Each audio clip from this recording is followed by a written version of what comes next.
Firstly, the rolling manipulation techniques. So you're going to use the location is the spots or the fingers. So you should not bend your back. If it's too high compared to the table, you need squats. You just sit lower. Okay, you open your legs slightly wider, lower. So from the video, what you can see is the movement actually from the wrist, from this corner to this corner. So it's about 45 degrees. So this is a sand back, or you can put rice inside and make it like a square. And then the movement is actually the wrist. While you're practicing this, your back should be straight, your head should be straight. So which means you don't look at your hand all the time. You need to, for Tui Na techniques, you need to practice on both sides. The speed of the movement is about 100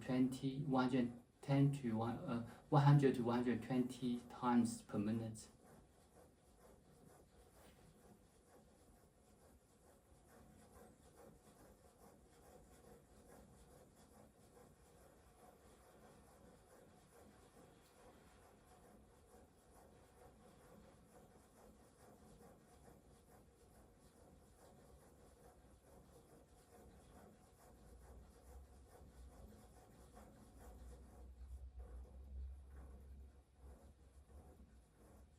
While you perform Tui Na techniques, as you can see here, of your dressing, you should dress professional and comfortable. So you don't have to dress formal, just because of the Tui Na techniques is kinds of physical work. So here's just a closer view of the hand movements. The wrist moving from this corner to this corner. Okay, this. And your hand should not shift on the back.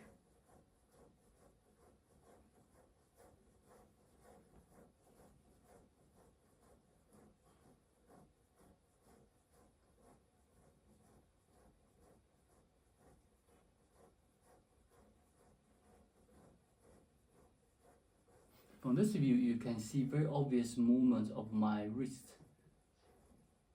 So some students, what they would do is they moving left and right. While they're moving left and right, that's wrong because the wrist never move.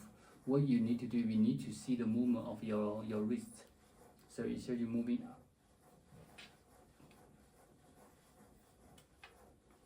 forwards your wrist, but towards the 45 degree. So corner to corner.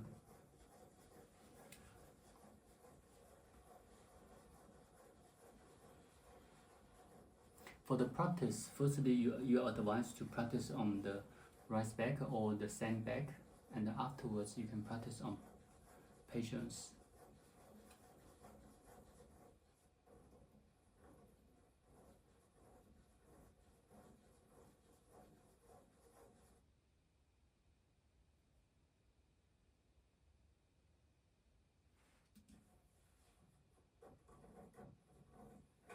Apart from using the hands, you also can use your elbow. When you use elbow, you will stand above the patient, so you actually use your body weight, your upper body weight, and you're still rolling your elbow. You also need to practice on both sides.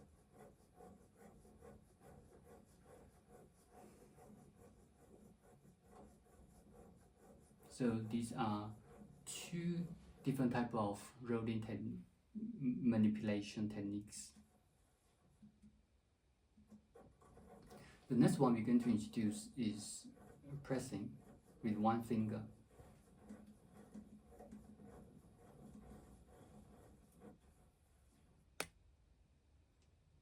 So pushing manipulation with one finger. For this techniques, you're going to sit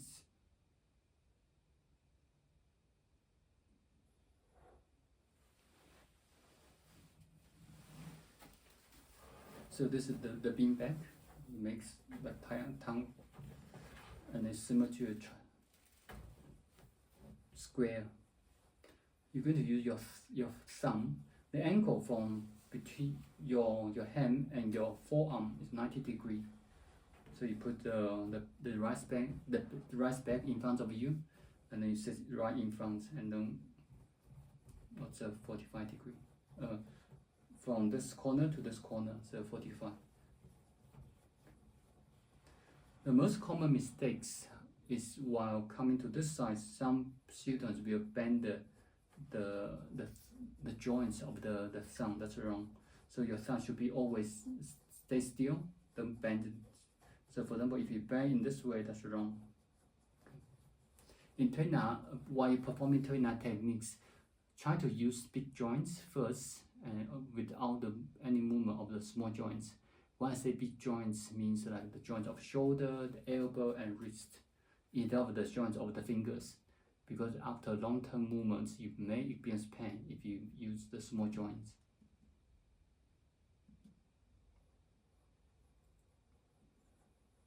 Okay, this is demonstration of the wrong techniques, the one in the middle.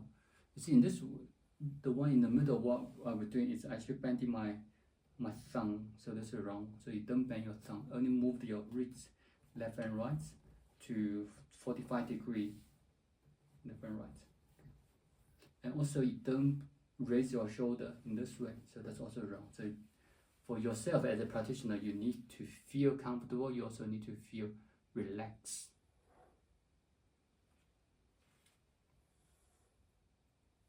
So the one showing about 90 degrees. And your arm, you also you put like about 1/5 under your arm, so that don't open your arm like this, also don't squeeze your arm, so it's inconvenient. So you can rest naturally about 1/5.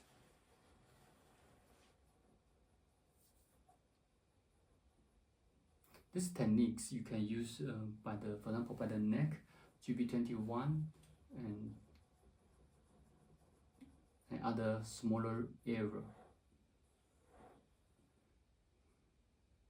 Pressing. For the Tui Na techniques, we introduced quite a few techniques, different techniques, but most importantly will be the rolling and then the pushing with one fingers. So you can focus on these two, because once once you are able to practice these two professionally and confidently, and also once you're comfortable with all these techniques, the rest of the techniques are kind of easier. For example, pressing, you should use your thumb or your palm to keep pressing on the patient or on the affected area. You can use your elbow, but when you use elbow, you also use your body weight, your upper body weight.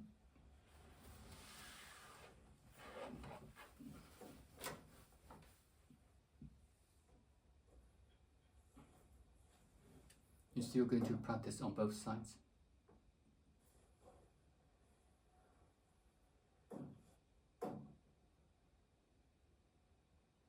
So this is pressing, and then kneading. You can use your palm, your thumb, or your middle finger.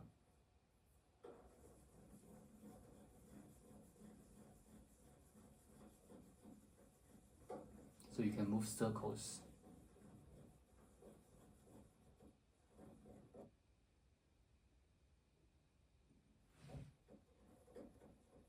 You can use your thumb,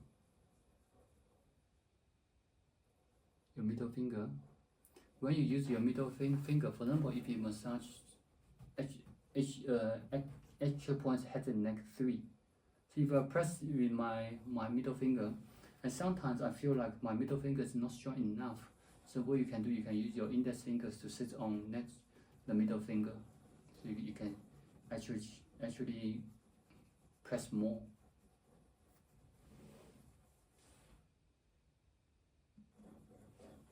So you can use your palm, the roots of the palm. You can use your thumb. You can use your middle finger.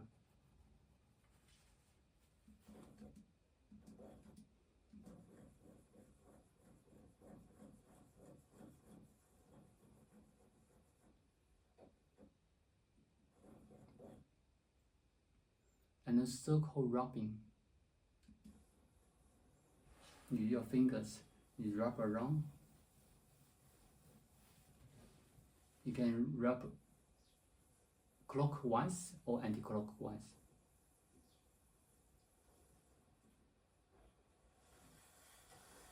This can, for example, if you answer you also can advise the patient to perform by themselves.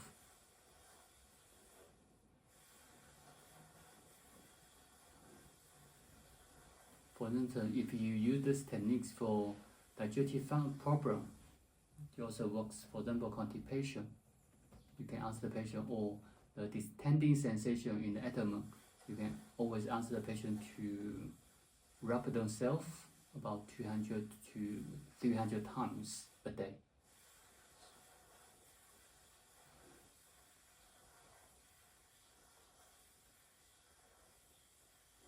So it can be either clockwise or anti-clockwise.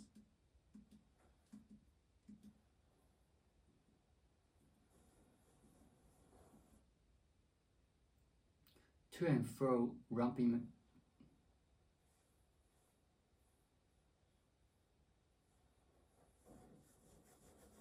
For these techniques, you need to cause slight heat, so the patient will feel slightly hot.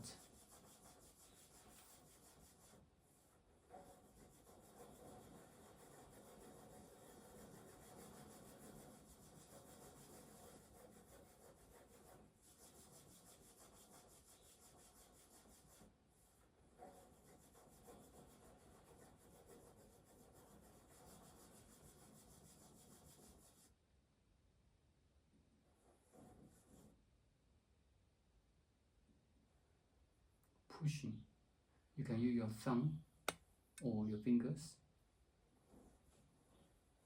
You push towards one direction.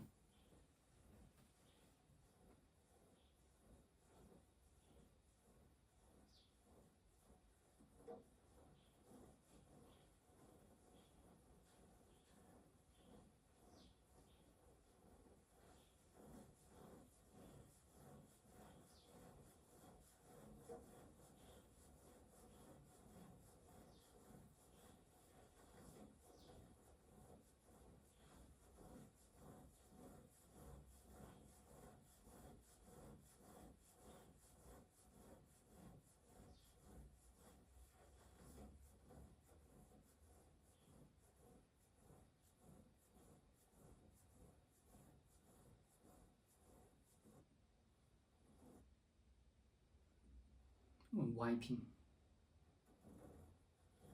Wiping manipulation techniques, you can wipe on both sides at the same time. For example, you can use for forehead. You can wipe on both sides at the same time.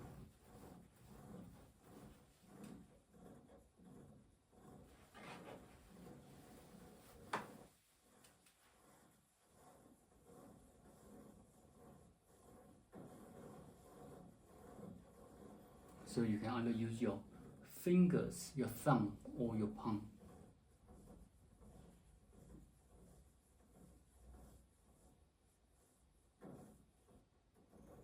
So if the smaller region you use fingers, if you bigger region, for example the chest or the back, then you can use your palms.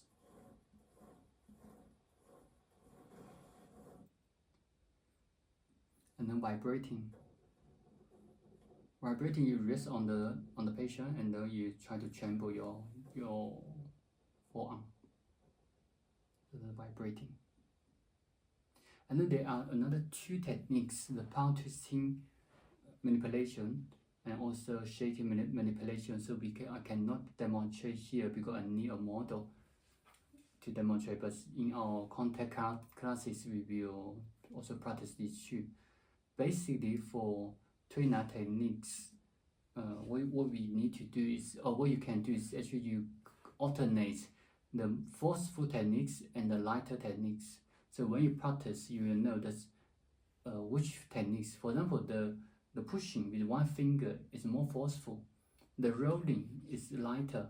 The rolling with your elbow is more forceful compared to the hand.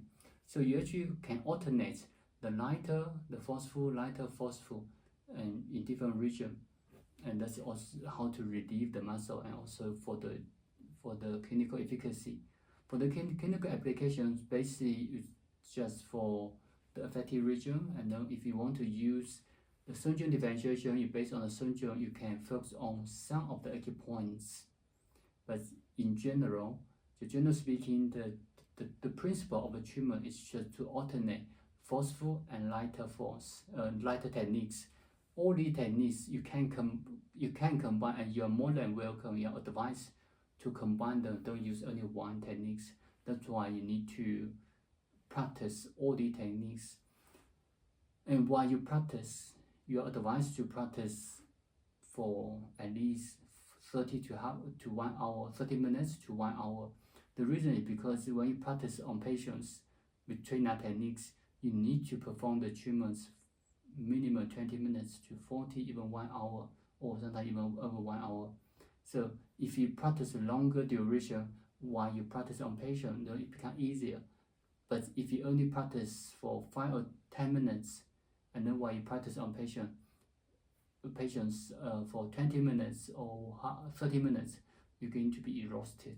And especially when you practice on patients, you still, don't forget, you still may have stress, so it make you feel quite exhausted, and which we don't want you to feel in that way. So this just general introduction of the Tui Na techniques. The Tui Na techniques, from the techniques itself, it's not complicated, but the training, it does take a lot of time to be competent.